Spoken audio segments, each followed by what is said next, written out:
right, so just a quick touch on the objectives for today is we want to make sure that those of you that are evaluating school counselors see how the school counselor evaluation is really a great strategy to ensure that all students have access to and can benefit from your comprehensive school counseling program in your school. We want the evaluation to be seen as a way to improve those services and better support your students. And we also want to be sure that the evaluations are being accurately and fairly conducted consistently across the state by following appropriate procedures. And this, again, speaks back to making sure that our counselors get the feedback that they need to improve their practice. So those are the goals of our time together today. So just a quick slide to think through setting context for this work, the theory of action for the educator evaluation. What we know and believe is that if the evaluation system is accurate, it's fair, it's rigorous, transparent, credible, and if as evaluators you provide frequent and very action-oriented feedback, that points our counselors toward excellence, then the educators will understand, support the system, believe in it, and see how it can benefit them to help improve the services they provide to our students. Along those same lines, we do have some guiding principles. A couple things we want to touch on is that for the purposes of counselor evaluations, we're scoring the counseling programs, not the people. When we think about the comprehensive school counseling program that can benefit your students, we really want to look at those services and programs that the counselor offers in the program. What we want to do is look at the preponderance of evidence and what does that say about the effectiveness of the services in the counseling program. We also believe that every program has strengths and as well as areas that can be improved. Certainly as we begin implementing the revised school counseling model and policies, there's going to be lots of opportunities to improve our counseling programs, but that doesn't mean that there's not some great things already happening in our school counseling programs across the state. As evaluators, we know that we have room to improve. As we've spoken with folks across the state, we know that there's been lots of questions around the role of the school counselor and what does that mean in terms of evaluations. So part of the purpose of this webinar is to increase our capacity as evaluators to be able to give counselors that really important feedback so they can improve their practice. We all have room to improve, again, thinking not just about one side or the other. We all are taking steps to get better so that we can be sure that our students have the best support and have what they need in order to be ready to transition successfully to post-secondary. So the last guiding principle is that is really about the rubric that should be used. The school services personnel rubric is really designed to help create a really strong vision of a high-quality school counseling program. And this will help ensure both evaluators and school counselors can see where there are areas of great strength, but also areas that they can improve. And Leigh, as we continue, one of the things I think is so important for counselors and evaluators to understand is that this particular rubric, the school services personnel rubric, was really put together because it was focusing on the counselor group, because that was the largest group that was providing services to our students at that particular time. And so even if a counselor has a role in some kind of a teaching opportunity, you are still providing a service to students, and that is one of the things that we continue to try to get that across to evaluators, that that is the role of a counselor. And I am thrilled that getting back to what counselors used to do, that they actually are becoming a counselor within the school in order to help our students. If there's ever a time that we need counseling services for our students, today's the day. So it is exciting for us at the department to really have that opportunity to have this conversation. Absolutely, absolutely. Thank you for that. So let's talk about the school services personnel rubric. We know that it is different than the general education rubric that a lot of our evaluators use primarily, but to your point, Camille, it is about helping to make sure that this group of educators has a tool that can give them the feedback that they need to better serve their students. And at the end of the day, what we want is our school counselors to be able to articulate how their students are different as a result of participating in the school counseling program. And this rubric will help us to get to that point where counselors can speak to that. The evidence and observed program delivery really should be about students' growth in the 3 domains that align to the model: academic achievement, social and emotional development, and college and career readiness.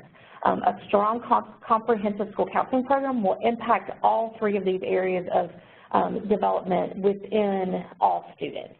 So that's really what we're targeting with the school services personnel rubric.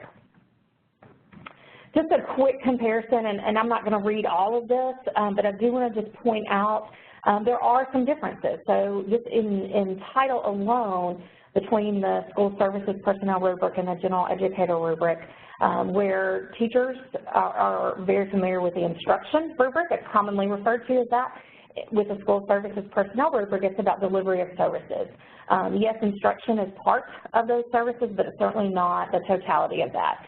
And so you'll see that the indicators, while there are some similar areas with the indicators and the descriptors, there are some differences. Great example is in the school services personnel rubric, we look at service structure and pacing versus the lesson structure and pacing.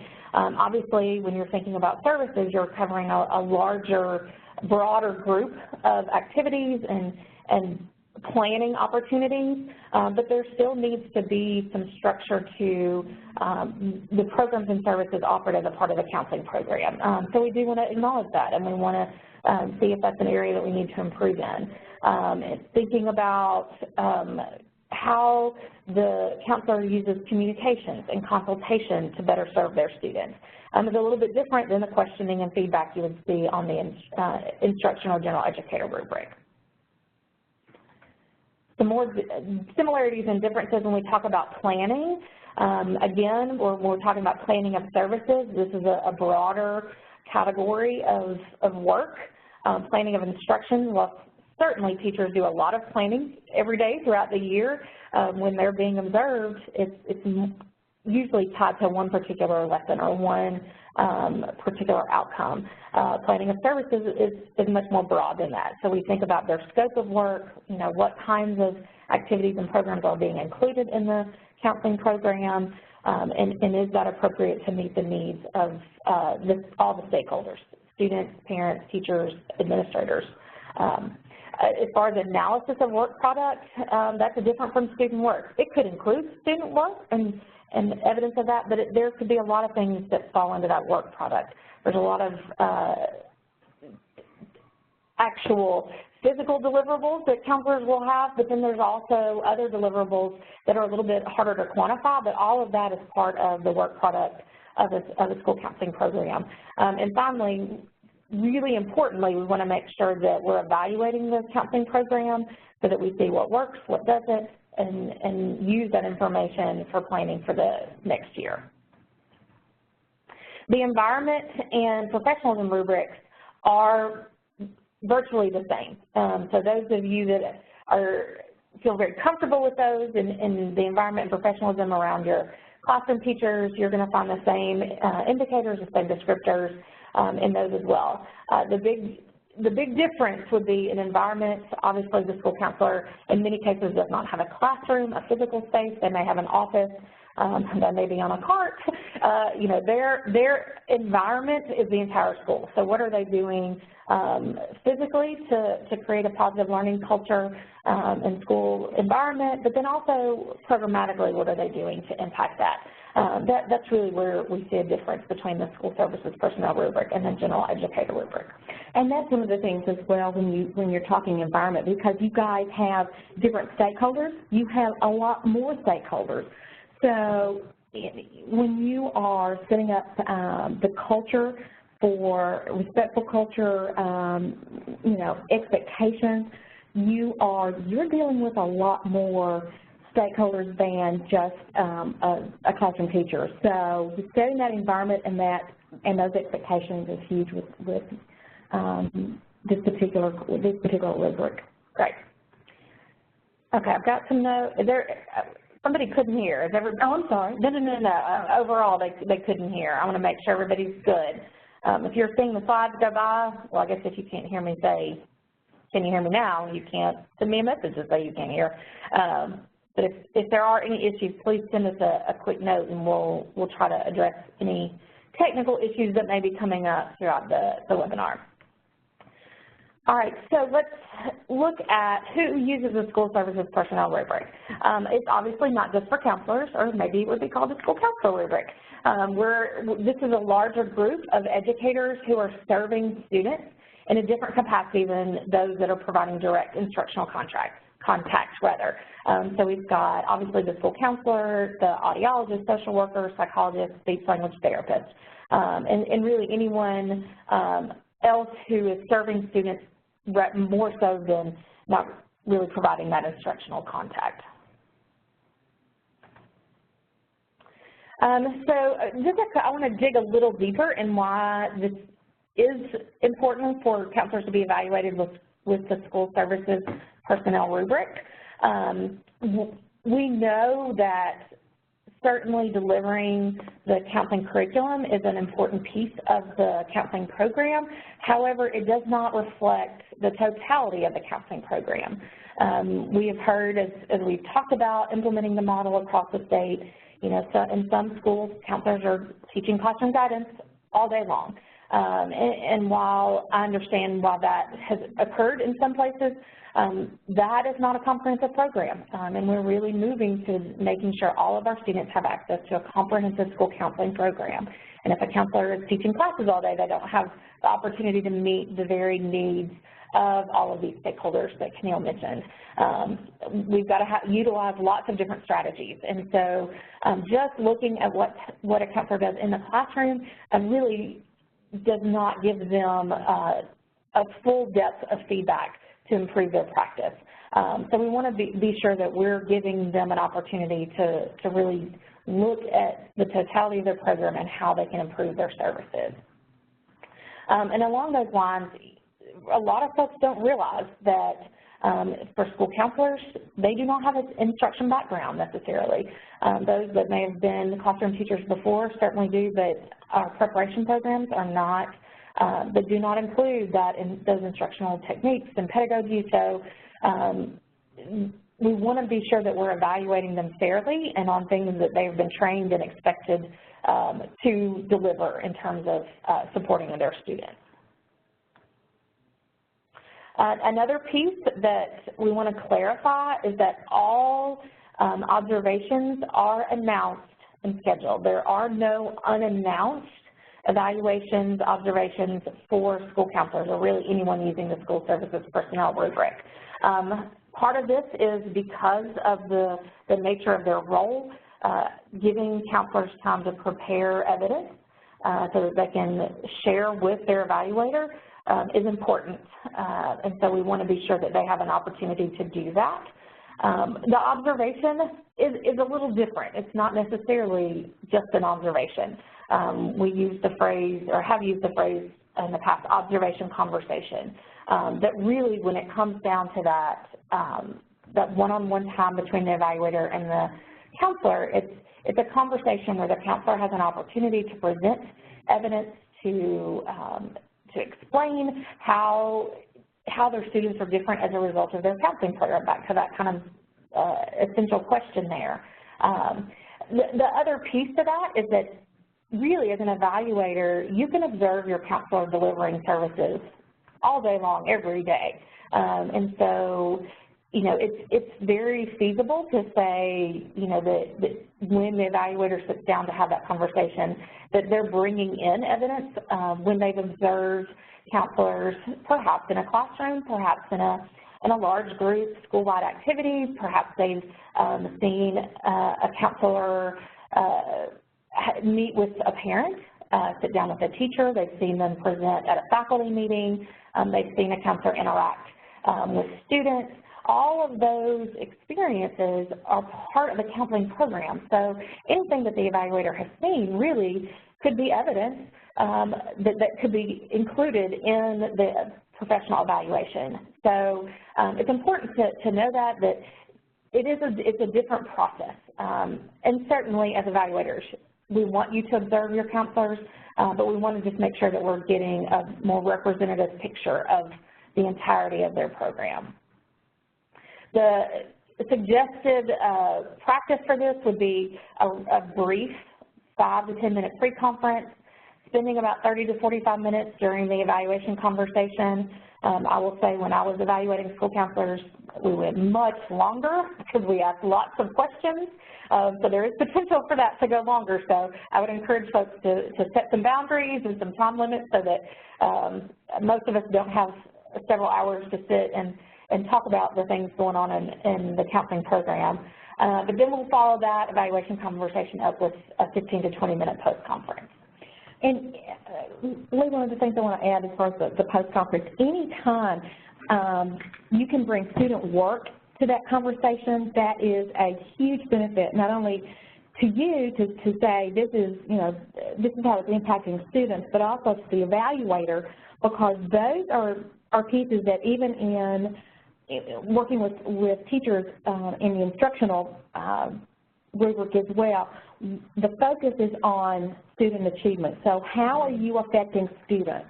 In a robust counseling role, you have the opportunity to affect students. And so having that conversation, bringing that information to that post-conference, I think will continue to make a huge difference in what our real object is. Our real objective is to make sure that students are achieving within that social and emotional role as well as academically. And so, again, there's still emphasis on student work even within the school service personnel role. Absolutely. So when we think about what are some things you could observe, you know, I mentioned several. Here are some additional opportunities where as an evaluator you can observe the counselor at work, student support meetings, we talked about curriculum delivery, conferences, student advising. All of those really could fall into some strong opportunities to observe the counselor. One of the things we do want to point out, and this is really to protect student confidentiality, is that observing a counselor as they do individual counseling or group counseling can be, it's not best practice, let me just say that. The presence of someone else in the room can impact the counseling relationship and the opportunity for the counselor to deliver high-quality services. Now, it doesn't always mean it's going to, but as far as best practice goes, it's really a better idea to see and observe the counselor in other opportunities where they're impacting students' achievement and growth, just to protect the student. So that evaluation process, very similar to what you would do for your classroom teachers and other educators in your building. For those that need that initial coaching conversation, you would do that. Pre-conference, observation, conversation, the post-conference, the scoring, and the summative. So that should be pretty familiar to our evaluators. Also, the difference with pacing and professional and apprentice license, those are the same as your other educators. We've got updated the observation guidelines just with even the language so that sometimes you'll see everything comes out teacher, but we know that teacher is a very broad term. But we did go ahead and update this with the minimum observations per domain, and so you'll see delivery, planning, and environment listed there on that chart. And like I said, you all will get a copy of the presentation. We'll send that out to you all. And this is also on board policy, so yes. This is literally listed from board policy. Exactly, exactly. Keeping in mind, and this goes to what Tennille was sharing a moment ago, when counselors, and counselors that are on our call today too, when we're sharing evidence, it's not just about showing them what you did. It's about talking about how the information, the data was used to plan, deliver, or evaluate services. Just presenting large binders full of all kinds of stuff doesn't talk about the impact on students. And it's really about the impact on students. That's what we're focusing on. So counselors, as you prepare, evaluators, as you are having those conversations, we really want you to talk about what you've done with the evidence that you've brought.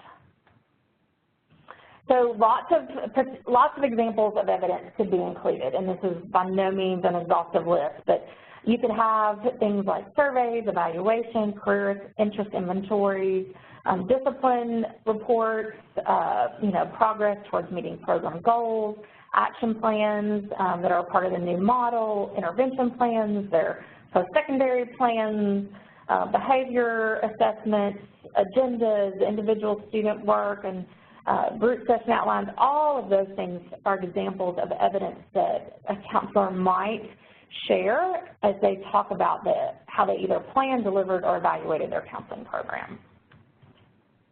So let's talk a little bit more about the observation process. During the pre-conference, and again, this is that 5 to 10 minute quick conversation that you have. You want to talk about the targeted domains that will be addressed in that observation conversation. As a counselor, you may say, here are some particular activities, strategies, events, lessons, things that you may want to observe as an evaluator, welcoming them in to be able to actually observe some of these things in action.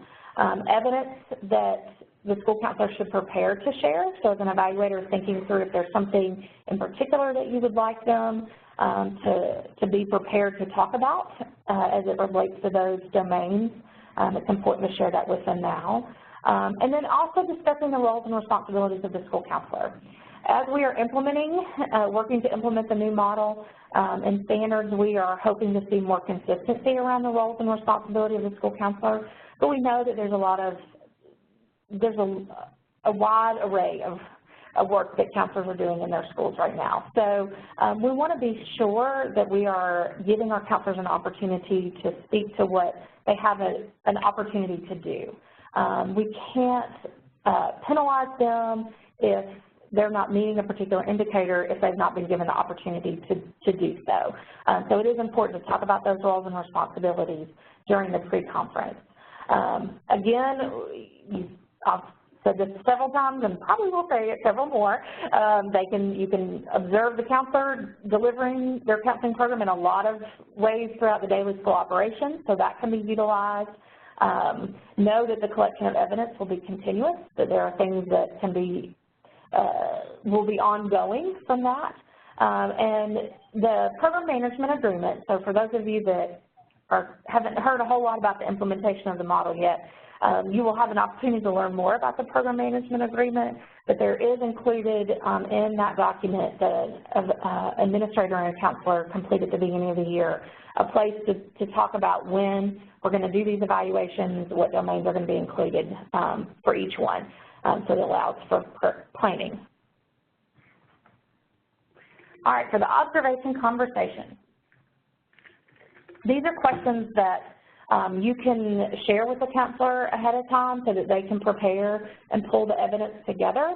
But again, these questions are designed to get to that place where we find out what is the benefit to students. How are students different? How are students hopefully better as a result of participating in the counseling program? So examples, how do you coordinate and deliver services and programs for students and families? How do your roles and responsibilities align to the model? How do you ensure that your students are mastering the counseling standards? What's the program goal, and are you on track to meet this goal? Continuing on to the next slide, how do you gather feedback and then communicate changes? Not just gathering the feedback, but then use it to make sure that you're revising and refining your counseling program. Thinking about consultation and collaboration, how are you using that to impact student success? In what ways do you ensure that your counseling program is meaningful to your stakeholders? And again, it's a broad group of stakeholders: teachers, students, parents, administrators, community. We have a lot of folks that the counselor is touching with their programs, and so we want to make sure that those programs and services are meaningful to all of those stakeholders. Another great question is, what kind of data are you using in planning, delivering, and evaluating the comprehensive school counseling program? And then finally, and this kind of gets to that broad essential question, is how is your program impacting student achievement? So giving the counselor those questions to begin with allows them to prepare the evidence so that when you all meet together, they can share that and are able to effectively communicate how their program is answering those questions in a positive way. So a couple examples, and I'm watching the time because I know we've got a lot of stuff to cover, so I may not go over every single example, but again, you'll get all of this information. So in thinking about evidence that you may look at, under delivery of services, communication is one of the indicators. The descriptors are, counselor communications, communicates with students and stakeholders. Let me start over. Counselor communications with students and stakeholders are easily observable, occur on a regular basis, consistently varied, and of high quality. They utilize a balanced mix of communication methods, which include but aren't limited to written, oral, electronic, but it's targeted to specific stakeholder needs. And that the counselor asks questions that frequently lead to further inquiry and self-directed learning. So again, thinking about how is a counselor communicating with their stakeholders, making sure that all stakeholders understand the counseling program and can benefit from it. A great example of this would be if you are serving in a school that has a really diverse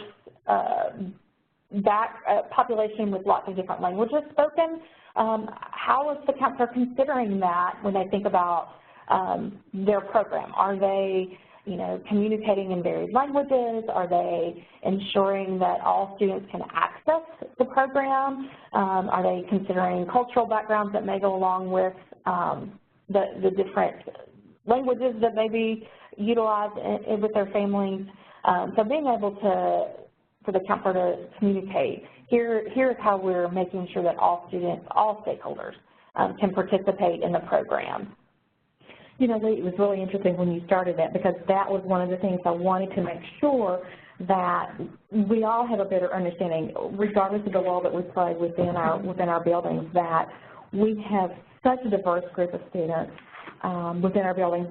Some of these students are the first time that they're actually getting an education, and as we progress from going from high school to post-secondary, that these will be first-time completers of high school. And so having a better understanding that when we communicate, that just because we think we said it, does that mean that it's been communicated in such a manner so that there's understanding. And I think, again, of course, we're sitting right here in Nashville, which has just a bazillion different cultures represented, but it's so imperative that we pay attention to those things, and I love the culture bit too, that we pay attention to those as we are trying to communicate with our students, because they're 9 times out of 10, they may be the ones taking it home to read it to their parents, and so making sure that it's in student-friendly language that is easily understood. So I'm really appreciative of that conversation. Yeah, absolutely. Another example that we'll talk through on consultation. I think sometimes we get in a trap that the comprehensive counseling program only belongs to the school counselor, and that's just not the reality. And as we continue to work on implementation, we'll see many opportunities for lots of collaboration and consultation, and that really the counselor is the facilitator of the program, but that it engages lots and lots of stakeholders. So to that point, thinking about consultation and how consultation can be used to support the delivery of services, and again, thinking back to the impact on students, whether it's academic, social, emotional, or as they think about, preparing to go to post-secondary, we want to make sure that the counselor is engaging in an appropriate way and bringing in the appropriate folks, that they're not trying to do it all on their own. So as you see on the screen, that the consultation is consistent, it's frequent, it's high quality, we're engaging the right folks. We're making ourselves available through consultations to help parents, to help teachers, to help students, to help administrators, but that we also receive that as well. And so when we work particularly with folks maybe in outside agencies, therapists, psychologists, CCS, those folks, to help identify what are the right strategies that, that we can help implement as part of the counseling program to help students be successful.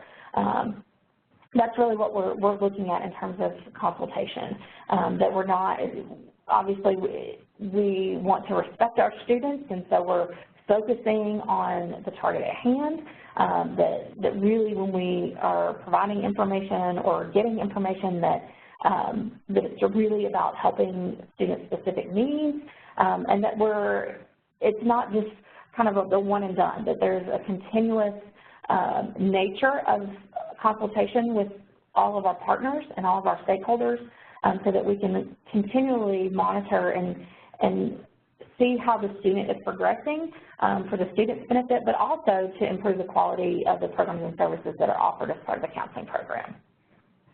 So those are a couple examples.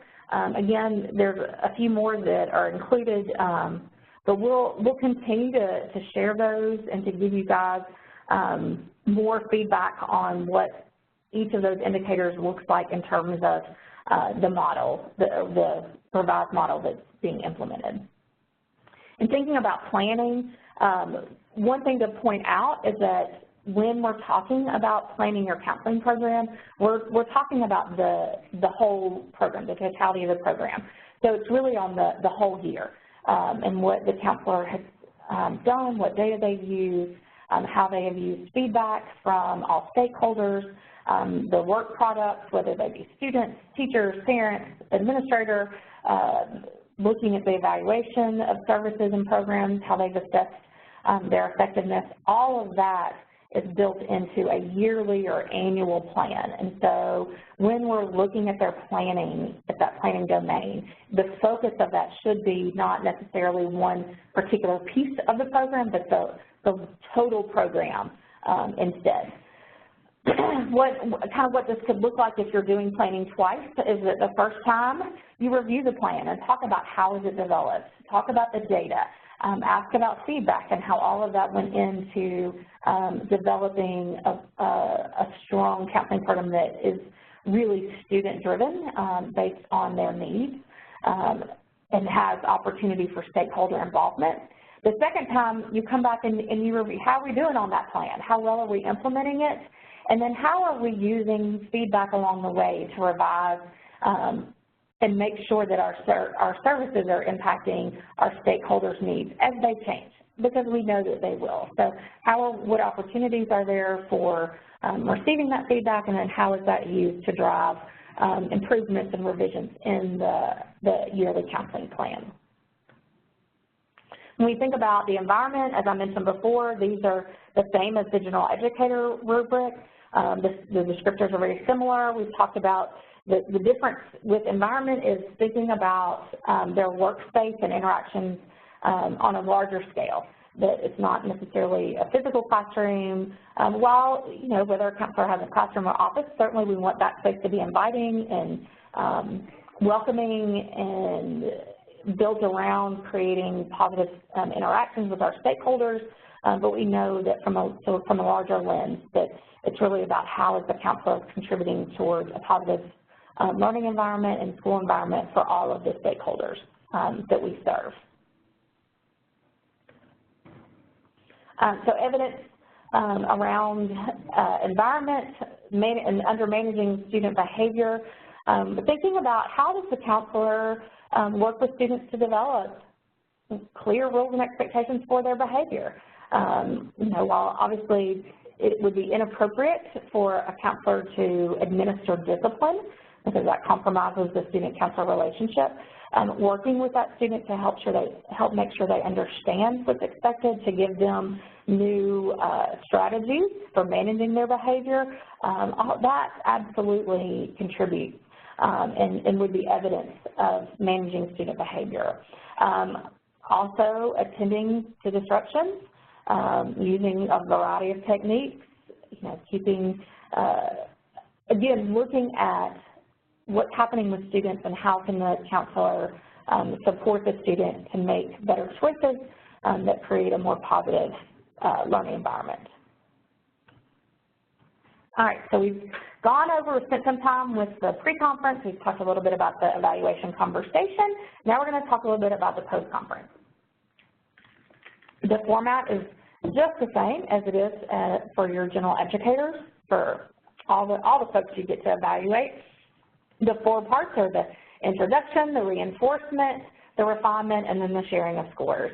So this process should be very familiar to evaluators in terms of specifically the school counselor evaluation. So we think about, just real briefly, one of the things that we have really worked to try to refine and hone in on are the consulting and the coaching bit. Evaluators, when you coach an educator, whether they are someone that's within the classroom or counselors and counselors, you guys should be really good at this. Mm-hmm. But coaching means I'm helping you come up with what it is what you need to improve, and you are basically coming up with some ideas on how to implement that improvement. When an evaluator is in a consulting mode, that means I'm telling you how to do that. And one of the things we have found over the last several years is we have begun really trying to take deeper dives into what the evaluation process looks like, is that, you get more bang for your buck when the person that you are evaluating absolutely has a say and a role in what those next steps are going to look like. Mm-hmm. Now, honestly, there are times I have to look at, when I'm being coached, I have to look at it and go, all right, I don't know where you're headed with this, so go into the consulting mode. But again, having that conversation and coaching someone, being prepared with questions that will absolutely lead to more of that self-reflection, more of that intrinsic motivation to this is what I need to do to improve, is absolutely where we believe we are truly beginning to see some of our educators really taking those refining areas and turning them into reinforcement. Mm-hmm. That's a great point. I'm glad you said that. Because one of the things we want to talk about is we know that as evaluators, many of you have told us, I don't know how to give really constructive feedback to counselors because I don't know what they're supposed to be doing. I don't know what the model is. I don't know about the counseling techniques, all of that. And that's a very legitimate issue. So as we all are learning and becoming better versed in this, focusing on that coaching piece is going to be really important because, as Camille said, coaching is, that's a part of what we do as counselors. So helping them to identify what are the next steps, what are the ways that we can improve this. That takes some of the pressure off of you as an evaluator, so that you don't have to have all the answers. You don't have to know all the ins and outs of the model. You don't have to go home and memorize it all tonight. But really coaching the counselors through that process so that they can identify that these are the things that we know are significant that I need to start working on. So we'll talk in just a minute about how we're going to build your capacity to improve in your knowledge, but do take note that we recognize that there's a lot of folks that are still kind of wrapping their head around what school counseling is supposed to look like, and so there's still a way to provide really high quality evaluation and feedback without knowing the ins and outs of that. So thanks for bringing that up. All right, so moving into that reinforcement refinement area, we'll also talk about actionable feedback. Again, the same questions that you would use with all your other educators are the same ones that you'll use with your counselors. You know, what do you want to continue, asking them what services in their counseling program are leading to strong student actions, you know, what indicators and descriptors are most aligned to these, what indicator can have the most positive impact on student success. So thinking about those kinds of same issues that you do with your other educators fits right along with the counselor rubric, so the counselor evaluation. And the refinement is the same. We tried to bring some alignment in this as best we could. What changes to the counseling program would lead to better student success. And again, student success is defined academically, social-emotionally, or that post-secondary preparedness. So again, having that wider definition of success and then thinking about, you know, which of the indicators and descriptors could have a large impact on that. And then what, again, going back to it's trying to decide between one or two, where's going to be the greatest impact? Your counselors have lots of students, large caseloads, so where can they make the biggest difference? Where can they contribute in the largest way? And focusing on that so that we can get more bang for our buck. In terms of providing actionable feedback, so giving them strategies specific to school counseling programs that can help improve their practice. Beyond what, through coaching, you're able to help the counselor identify. We do have some tools that we want to make available to you all. The model, the Revised School Counseling Model and Standards Policy is available. It's on the school counseling website, on the department website. Spells out what those expectations are. We've got lots of resources for helping to understand the model and how to implement that. The Ask a School Counselor competencies, this is a document that we've talked about that helps spell out the attitudes, the skills, the beliefs that our counselors should embody in order to deliver highly effective comprehensive school counseling programs. So that's a resource that you can use as you build up your understanding of what, you know, your counselors do need to improve upon. That'll give you some guidance there. And then also the ethical standards, that as a profession we are bound by these, so it makes sense to be familiar with those and to let that also help drive the feedback that you provide to your school counselor. We will, as we move forward with implementation, we're going to continue to develop resources and materials for you all as evaluators to use that will both increase your knowledge and understanding, but also increase the, hopefully, our ability to provide really strong evaluation experiences that lead to school counselors improving their practice. And the other thing, not only will it be on the counseling website, we want to add that to the team-10.org website as well. They are not all up there yet. That is something that we are moving towards because we want to continue to provide resources for all of the evaluation processes that we oversee. So that will be something that we will continue to work with Leigh with as well. Absolutely. This is just the beginning. I know. We're just getting started. So finally, the professionalism. Again, this is the same as your educators, so we're not going to spend a whole lot of time on this. If you've done your professionalism rubrics with your other teachers, then you are familiar with this process. The same is true with our school counselors. In terms of growth and achievement, we know that there's some interesting conversations around what this could look like for counselors. Keeping in mind that with growth measures, that as an evaluator, that you make that selection, we want to make sure that we're as closely aligned to the work of the school counselor as we can. That comes out a lot as school-wide scores, and that's a fair choice. Counseling programs should be available and impact all students. So to use a school-wide measurement does make sense there. The date for getting those measures finalized in Encompass is October 16th. So if you've not already done so, be sure and mark your calendar so you can meet that deadline. On the achievement side, again, same is true, figuring out what are the things that is most closely aligned to our counselors' work. A lot of the options available look like high school options, but there are opportunities at the elementary and middle level as well to get an achievement measure that's reflective of the contribution of the school counseling program. And if you can always bear in mind that that needs to directly reflect on what's happening in your school.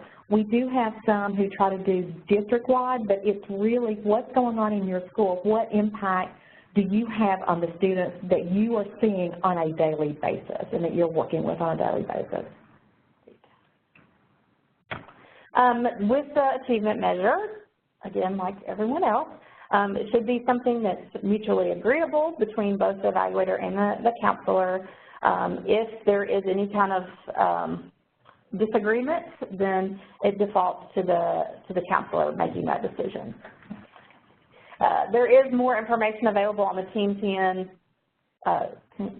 team-10.org. Yes, I'm just going to push it back, 10 Team website, so you can, excuse me, get some information there.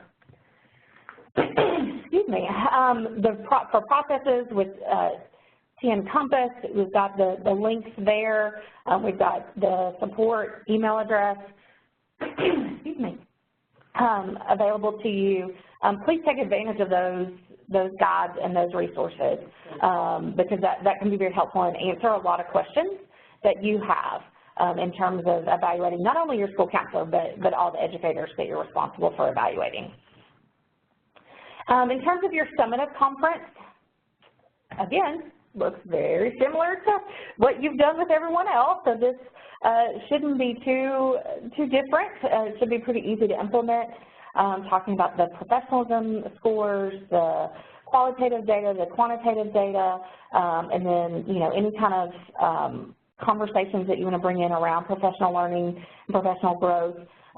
We encourage, through the implementation of the school counseling model, for school counselors to think about and be intentional about their professional growth. So that certainly is something that could be discussed and reviewed and revised during the summative conference. In terms of grievances, we're going to hope that there aren't any of those out there. But just like all the others, it's really the score itself can't be challenged or can't be grieved, but it's about the fidelity of the process. And that's why we want to be very intentional in making sure that as evaluators that you know what the process is for evaluating your school counselors. Unfortunately, before I got to the department, when I was out in the district, we saw many times where the process wasn't followed. And it wasn't an intentional choice, it just was a lack of knowledge. And so we had years where counselors didn't get scores. And so we want to make sure that they have an opportunity to benefit from having professional evaluations. For me, this isn't just about a number, an LOE. It's about how are they getting the feedback they need to improve their services, because that means that your students are getting better and better services. And that's really what it is at the end of the day.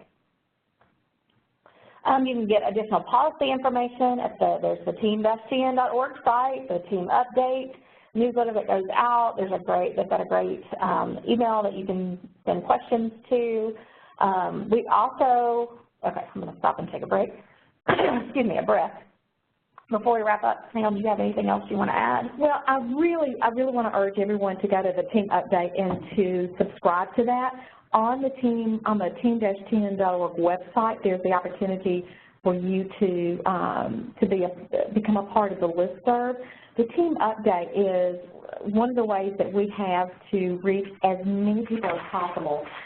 It comes out every Thursday, usually before noon, and it absolutely will continue to inform you of any happenings, what are the due dates, what needs to happen, what's going on within the evaluation system itself or the process. So again, it's just a great way, it's exactly what it is, it's an update. So it's a great way to stay current with what's happening in the evaluation world, and I can't emphasize enough that it's just a really great resource for everybody to be a part of. Yeah, great material.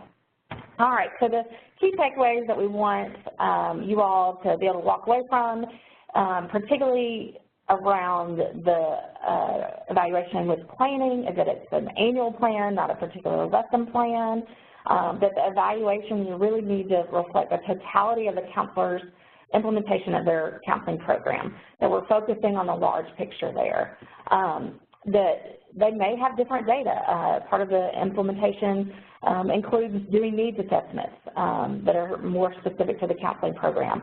So some of that data may be used and shared with you. As we are implementing and working through that, keeping in mind that the roles and responsibilities of the counselors should be considered and really should be the basis of that evaluation. And finally, we do have high expectations for all of our educator groups. But even in this period of transformation, we have high expectations for our counselors as well, because we know that they have an opportunity to impact our students in a way that no other educator in your building does. And so we want all of our students to benefit from the counseling program that they deliver in your schools. So what's available to continue to help support this process? The Evaluator Handbook, and there's some templates and trackers and things that are available on the Team-TN site. I mentioned we are going to continue to work on counselor-specific resources. We're going to have some examples. We've actually got some videos of some conferencing that we're going to make available so that you can see that in action. And then we're going to provide guidance for you guys, particularly evaluators, to be able to give that critical feedback so that school counselors can improve their practice. So as we come to a close, and almost right on time, a couple other resources that are available, we've mentioned a couple times, the Team-TN site, the AIRS Institute, the Edu Toolbox has some good resources there.